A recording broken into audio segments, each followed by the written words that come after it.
Hello, everybody.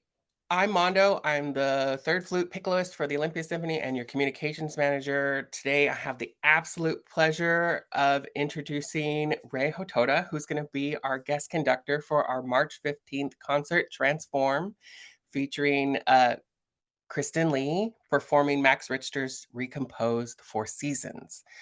Unfortunately, Alexandra, our music director, will not be with us, but she's thrilled to welcome Rei to our Olympia and share her abilities with us. Rei is known for her bold vision, inclusive approach to music making, and her ability to make every performance feel deeply human. I can't wait to get to know her just a little bit more. So let's dive into the questions. I usually start out with a weird one. So, what is your least favorite fabric and why? My least favorite fabric. It has to be flannel. Fla- Yeah, Flannel. I mean, I love the warmth, but the inconvenience of it just does not move very well. I like things to be easy and organic, and flannel to me feels like really hard and difficult. I don't know. Yeah, That's just me. I don't like how it rubs on your skin. I was gonna say flannel too because I like the concept of flannel. Like it's really nice and has its Yeah, purpose, but I just don't like how it touches my skin. flannel sheets are the worst because, Oh yeah, you're like struggling with those. but let's get into the music. Our March concert is called Transform. When you think about transformation, musically, personally, or as a conductor, what comes to mind for you? I have to say, butterflies have been a big thing for me recently. Um, I think the transformative power of a butterfly from, its lowest form, like the worm, whatever it is, the caterpillar, and then going through this metamorphosis of being confined, and then all of a sudden you have wings and you can fly, over continents. I think that to me really uh, describes our program so Mhm. beautifully. Because, of course, there's the Strauss Metamorphosen, a piece that only features the strings, but there's this transformative power that happens throughout the piece. Mhm. I feel like this is the same way for the Richter. Like it's a transformed version of the original piece. Yeah, Both I mean, pieces I think really explore. the Max Richter piece is just a phenomenal way to really bring audiences into the Four Seasons in a totally different language. Mhm. Um, there's something still elements of the Vivaldi Four Seasons, but Richter really transforms it in a way that's a little bit more of a modern language to us. Mhm. And audiences, when you come to this concert, you will be like, what is going on? What is this? This is the Four Seasons. I recognize it, but it's completely different. Yeah. And that's what's so incredible about 21st century composing, that people are composers are able to really transfer a lot of the things that happened in our past musically and bring them to the forefront in a way that everyone can really relate to it. Mhm. Have you gotten to see Max Richter live? No, I have not. I've seen YouTube videos, and I'm really looking forward to the way we're doing it because, Mando, Yeah. this is going to be totally different. We're not just playing all of his music, the Four Seasons, but Mhm. we're also interspersing it with the Vivaldi Four Seasons. So there will be moments where you'll hear the original Four Seasons, and then we'll play a corresponding version by Max Richter. We started talking a little bit about Strauss's Metamorphosen. Um, both pieces explore transformation and in different ways, as we've talked. How do you approach conducting two very different pieces that talk about transformation and have kind of a similar theme? Yes, that's a great question. That's a great question. I think the way I interpret music, or I like to bring music to the audiences, especially living composers, is the same approach as I would conducting a Strauss tone poem or a Beethoven symphony. it is still this incredible symphonic art form that no matter what is in front of me, what score, how difficult, how new, how old, I still approach it from the standpoint of let's bring this music to life, right? Mhm, Because that's what we can do as an orchestra. It's like these, as musicians, there are these notes on a page. It's like a language, right? And sometimes it's so funny when I'm on the plane and I pull out a score and I'm, looking at it and reading it. The person next to me is like, "You're not listening to anything. How are you? What are you doing?" And I said, "I'm actually reading the score." I can hear all the things that are happening in the score. And that person's like, how do you do that? And that's the incredible thing about music is that, it's a language that everyone can understand. There are no words to this language, but there's this notation, right? And so as interpreters of music, as musicians, we need to bring those notes to life. And so mhm. I really approach it from the same standpoint of, Schumann Symphony or whatever it may be. Um, it's the same approach for me. I study it. I try and bring out the best out of the musicians, especially when I'm guest conducting. So I'm working with different orchestras all the time, and literally I land in a new city, and I'm just like, okay, let's explore this city. Let's explore this orchestra and like let's make music together. Yeah, I love that, especially like, I've done the same thing of, like especially when you're playing a concerto, you go through and you look at your part and you're like, "What can I do with this?" And it looks so just like a book, but it's the same thing as a book. You look at it and you're like, "How do I interpret what they mean to be meaningful to me?" And that's how Exactly. I approach looking at parts, especially because like, for the orchestra, we only see one part, so we only see ourselves, and so when we go Right. to rehearsal, that's our moment to expand and hear everybody else's part and get feedback from the conductor. Um But also feedback from your other musicians who are in Mhm. your section, right? And to play together like that, it's an incredible community within a community, right? Because Yeah. you're all of a sudden you're thrown together. You have this conductor that maybe you've worked with once or twice, or maybe it's Alex, who you've seen for a while. But each concert, each piece is a whole new experience because that's the beauty of live music, right? Mhm. It could fall apart, but Yeah. you know but at the same time, that's what sparks it all. It's like making mistakes during rehearsals is good, right? Because then at the performance you won't do this or that the same way. Mhm. So it's all a learning curve every time you sit in the orchestra. Yeah, it's a different experience every time. I wish more of us played music now instead of, like, back in ancient like, when Beethoven was alive, a lot of people played music, like, it was very common for most people to perform their own music, and I kind of wish a lot of people would do that because, like, it's different to sit there and have this connection that's nothing to do with words, nothing to do with any of our modern way of communicating with each other, and have this almost magical experience with each other. Right, and we're so glued to our electronics. I mean, I'm guilty of that. Me you too. know and the latest feed, and I'm scrolling and all this, and yet music is faster than that, don't you Mhm. think? Like when you're Yes. playing a symphony, you're you're like all the senses are going at full speed, and Mhm. people don't realize that.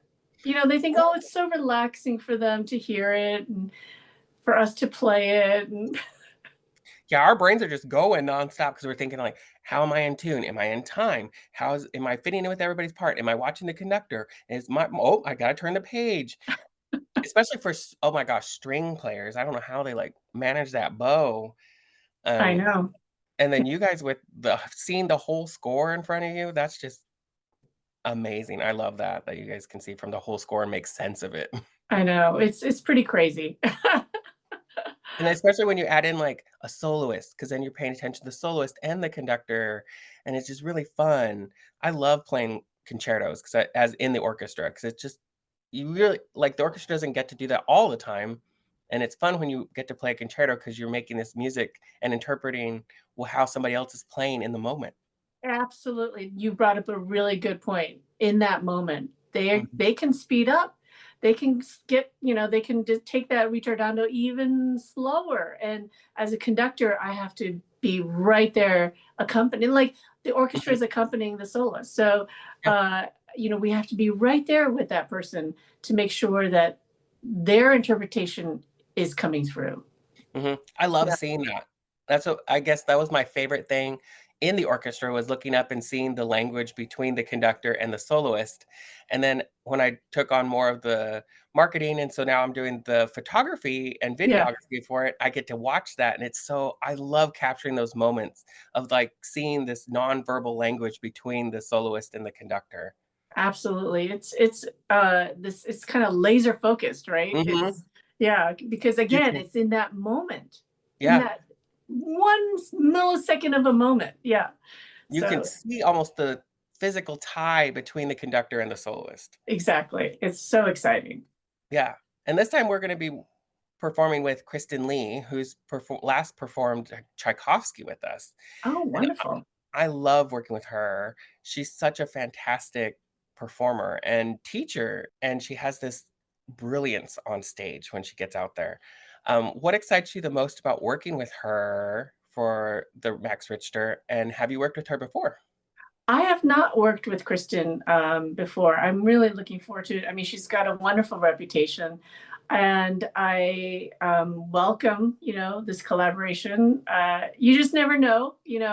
But I think being a pianist myself, I'm very empathetic to soloists and have accompanied a lot of instrumentalists and in my days as a pianist.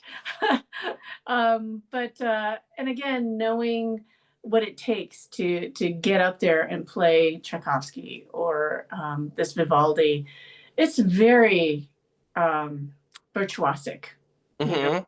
And to give her space to do that and be comfortable, that's what I aim to do for this concert. Yeah.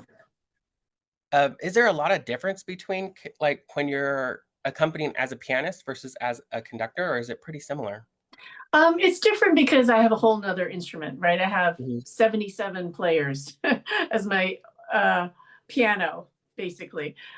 Whereas if I'm accompanying somebody, I can control my fingers, but I have to control everyone to be on board to follow Kristen. So it's a little bit different, but I think I've done this long enough that I know the difference. And again, it's this incredible synergy that happens between myself and the orchestra and every individual player in within the orchestra. That energy, that synergy that happens when we're all on board, with the same interpretation, and we all want this to succeed for Kristen. So Mhm. there's that energy that's very special that happens. Yeah. Um, and there is just this brilliance that comes up, and you can see everybody when we have one special goal, and that goes back to like I wish everybody could be in an orchestra because when you can feel that it's different than any other environment I've ever been in of having that singular goal in that moment that Yeah. changes and we're continuing to like focus and do a good job and give our best and emote and smile a little bit sometimes and get ourselves on the same page and like I don't think anybody really understands that. I think that phrase get on the same page, I always thought it was a book term, but sometimes I think it's a music term Hmm. because being on that same page is a lot more intense for us. Right, right, and so complicated. Mhm, There's so many moving parts within the section and within the orchestra, within mhm, all the different sections of the orchestra. Because as a wind player, you're going to have to, make sure you're with the strings in the front of the orchestra, and then the brass and percussion behind you. I mean, you're like surrounded by a wall of sound. And how does your part fit into that wall of sound? And then you have to watch the conductor. uh-huh. You're watching your principal, you're watching the conductor, you're hoping Yes. everybody's together. And then, I mean, there are moments as a conductor where I'm accompanying a concerto and I'm just like, this is so beautiful. Oh, I've got to make sure Mhm, I'm on the right page or right measure. And it's so you have to listen, but you can't listen at the same time. as in, as part of the orchestra. So yes, it's multisensory. Yeah. Because that happens, like, especially like the strings don't get it as much as the winds because they don't have as many rests, but the winds have rests. And so sometimes I've gotten there and been like, oh my God, this is just so pretty. Oh, I need to come in. I need to come in. Yes. What rest? What number of rest was I on? I know. It's I mean, we make it sound so difficult and challenging, but it is really so fun, you Oh know? yeah. And it has this naturalness about it. Like we talk Right. about it, we've kind of talked about it like it's so difficult, but Right. there's this tapping into like the human essence of us that like gets us to be together, that it just flows so naturally when you walk Yes. in Yep. there and you have your rehearsal and you get on stage, and then by the end of it you're like, we're done, that was 2 hours. Right. Exactly. All Exactly. right. Yes. So fun. So this is going to be your first time with the Olympia Symphony. um, when you step in front of an orchestra for the first time, what do you listen for or look for in those first rehearsals? Yeah, so I think the first few moments of the rehearsal, it's like speed dating, Hmm. we're like trying to figure out each other and how do we respond to each other, and it's very get to know you. Oh, okay, that's what she does, or oh, that's what the principal um, bassoon does. So oh, I've got to. So it's all this kind of adjusting, to each other and getting to know each other, and I find that kind of exciting. Um, so most people will be like, "Why would you want to do this? This is so stressful." Um, but at the same time, I feel like every orchestra anywhere in the country that I've guest conducted or going to guest conduct, it's just an exciting way to make music together. That's how I see it. And so um, I always bring it back to the music and what can we do with this piece at this moment. Yeah. And then you have to learn everybody's name sort of on top of it. You try to learn everybody's name. Luckily, like for the winds, we all have individual parts. You can be like, flute one. Yes, it is a challenge to keep all of those names in your Yeah. head while you're thinking about, oh, I've got to do this and rehearse that, and you know, um, so yeah, it's again multitasking, but Yeah. I think we're all good at that now Yeah. in life. Yes, we are. Our phones definitely have got us there. Yes, Multitasking. exactly.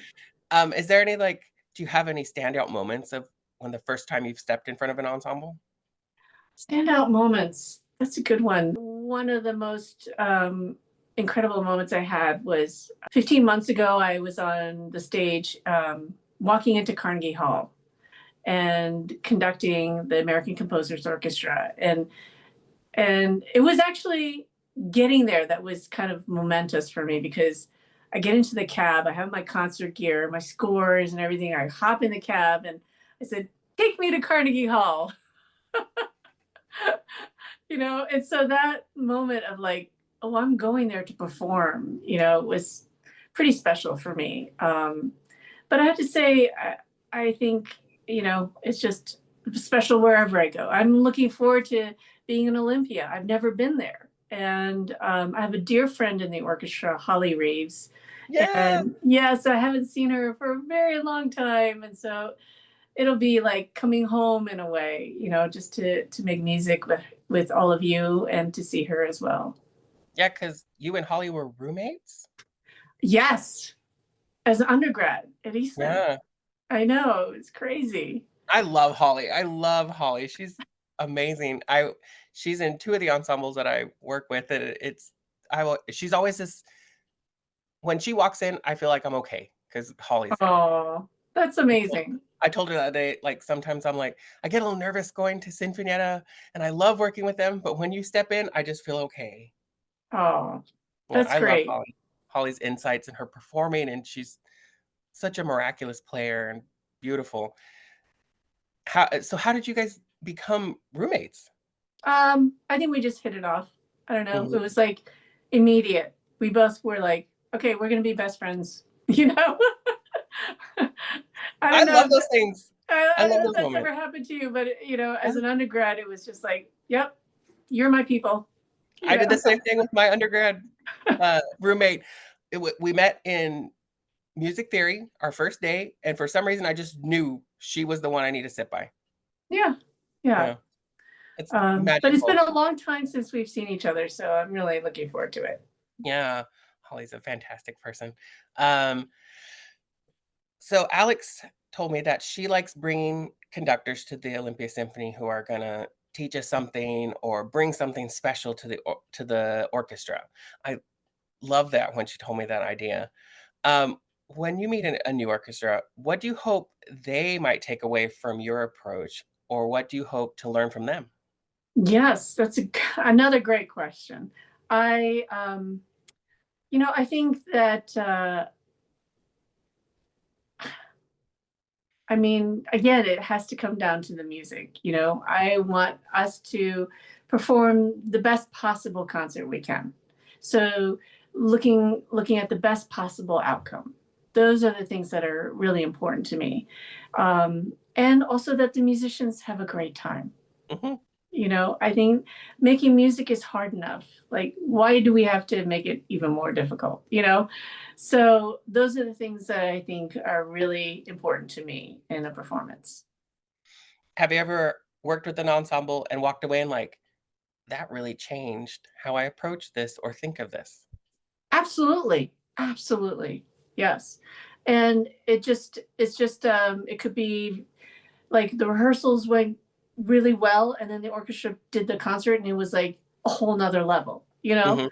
um so I love feeling that somehow we got there together. And absolutely each orchestra has so many different strengths in different parts of the country and so much to offer, especially when I see these musicians like at the break, we're talking about this or that, or we know this friend. Oh, I know this friend. We make that connection. Um, then I feel like a part of them, and Yeah. that's also very important for me. Yeah. You'll definitely get that with Olympia. We'll definitely chat your ear off during the break.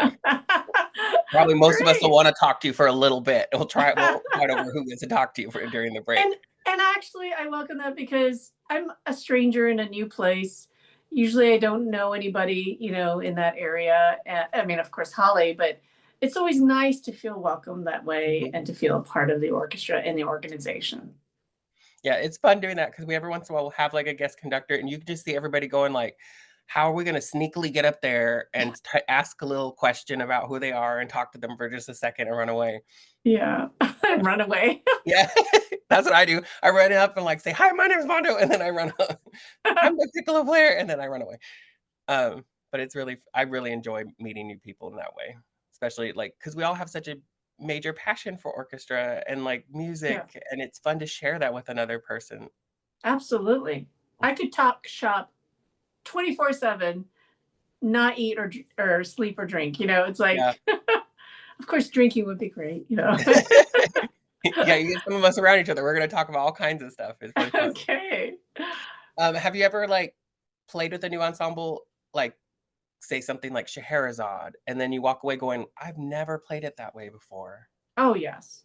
Absolutely. Yes, and it sometimes it's the concertmaster, the solos in Scheherazade, that like, wow, just makes my interpretation a little bit more expansive or a little bit more free or I think, I'm always playing off of the musicians too, and I think that flexibility is so exciting. Yeah, I was thinking about that the other day because we just played Scheherazade, and it's, I think, the 8th time I've played Scheherazade, and Wow. every time I play it, it's something new, and I'm like, "Oh, that part was hard the last time, it's easy this time, and this part became hard," and then I fall in love with another section. Are there Yeah. any pieces like that for you that you've played over and over or conducted over and over, and that you're like, every time it's just something new? Yes, I would say Beethoven 5 and Beethoven 7. Mhm, Each time with a different orchestra, it's like, wow. You know, they're iconic pieces, pillars in the repertoire. Everyone has played them, but each time I'm conducting them, I feel like this is a new piece for me. mhm. It shouldn't be, but it feels that way. Yeah. Recently, you've gotten some good news that you are the new music director for the Las Vegas Philharmonic. That's How right. does that feel to Oh, be going to a new area and learning all these new people in Las Vegas? And I know. Well, Las Vegas is the entertainment capital of the world. And to have this incredible orchestra in the midst of all of that is just very, very exciting. I mean, it's a young orchestra. They've only been around for 28 years. oh, And so the innovative possibilities for me is super exciting. mhm, We don't have to do it the way we did it the last 250 years, right? And the leadership there and the support that we have is phenomenal. Um, and they just want to build and grow as an arts organization. And I think that when you have all those things in place, the pie, what is the sky's limit, right? mhm. Um, because it is a collaboration, it is a partnership. We all have to work together. And so, yeah, I'm very excited about it. Thinking about that, thinking in the future, like 10 years down the road, what do you wanna look back on and think of, "Yeah, I did that from the orchestra?" Like, what do you want what kind of impression do you wanna leave on this ensemble? I want them to be so proud of how much they've grown artistically. That Mhm, is the number one thing, is that they feel that they are at the top of their game as an ensemble. mhm, I think any orchestra would want that, right? I yeah, mean, and I think that is the most important thing for me as a conductor, as a music director, as artistic leader, that they feel that they have really grown exponentially. mhm. Are you moving there? Are you gonna Yes, yes, we are moving Oh, there. that's My whole exciting. family. I Have know. you lived there before? What's that? Have you lived in Nevada before? No, never. Yeah, Me either. I visited. Hot. very hot. I actually Very hot. visited in end of July, and it Oh, was, wow. yeah, it's, yeah. Well, I'm definitely having a pool, so Yeah. there's no way around that. That's exciting to move there. Yes. Yeah. Um, you and I share a concept for trying um to make the music more alive and inclusive. I've been trying so hard since I've become a marketing person for the arts that to make demystify the orchestra. Right. And, you've made a reputation for making it a shared experience, feeling alive and inclusive. What do you hope audiences in Olympia are gonna walk away from the experience of Transform? Yes. Well, I think especially this concert, this whole theme of transformation, of metamorphosis, right? I would love for the audiences to walk away feeling that this is their language too, that Mhm, they can relate to this feeling of transformation, that they can hear within the notes that that life and music is never one thing. It's never black and white. It's never, you know, like transformation to you might be something totally transformational to me. mhm, That there is this inclusive nature about music being a language for everyone to understand. That in this piece by Strauss, he really, this was in a transformative year of world history. He wrote this in 1944, 1945, towards the end of World War II, when the whole world would transform after the end of that war. And mm, um, so you could hear that in the music. You could hear this like joy, but then this sorrow, and then this joy again. This up and down and up and down, and life is like that. And I feel like audiences, when they come to a symphony concert, the Olympia Symphony, that every concert, I hope that they can feel part of it, part of mhm. the emotional content of it, part of the story, that they can relate to the story behind these pieces. Has there been a recent work that's really connected with you? Yes, I have to say, So I'm still the music director of the Fresno Philharmonic in California, and we just recently celebrated Hispanic Heritage Month in Mhm, September last year, and we co-commissioned a piece by Juan Pablo Contreras. He is a fabulous Mexican composer living in LA, and his piece was called Alma Monarca, which is the monarch butterfly. mhm, And it was his story about Dias de los Muertos in his family and about the butterfly being an image of the transformative nature of life, of the arts, of, how his story can be related in so many different ways to so many different cultures and peoples.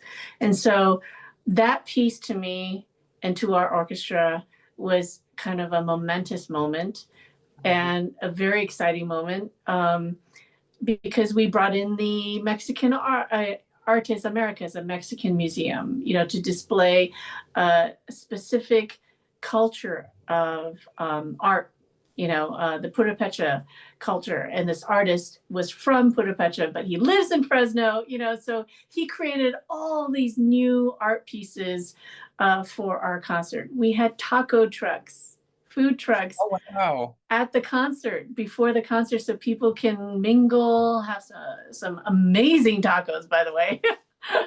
and and then we had a post-concert talk back.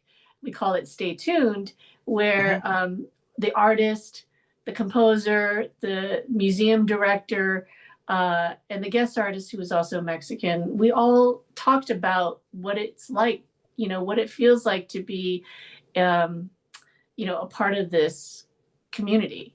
mhm. So yes, that was one of the most transformative moments for me. And I highly recommend you guys play this piece. I will definitely pester Alex about playing that piece. Yes, it's fantastic. Alex loves works like that too. That's just I know that'll resonate with her so well.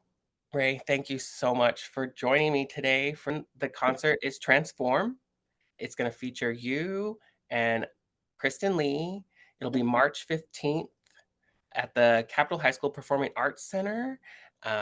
Everybody can get their tickets at olympiasymphony.org. This is going to be an extremely amazing event, and I cannot wait for it. I cannot wait to work with the musicians of the Olympus Symphony and to meet you in person and to meet all of you in the audience. Thank you so much. And I look forward to seeing all of you there.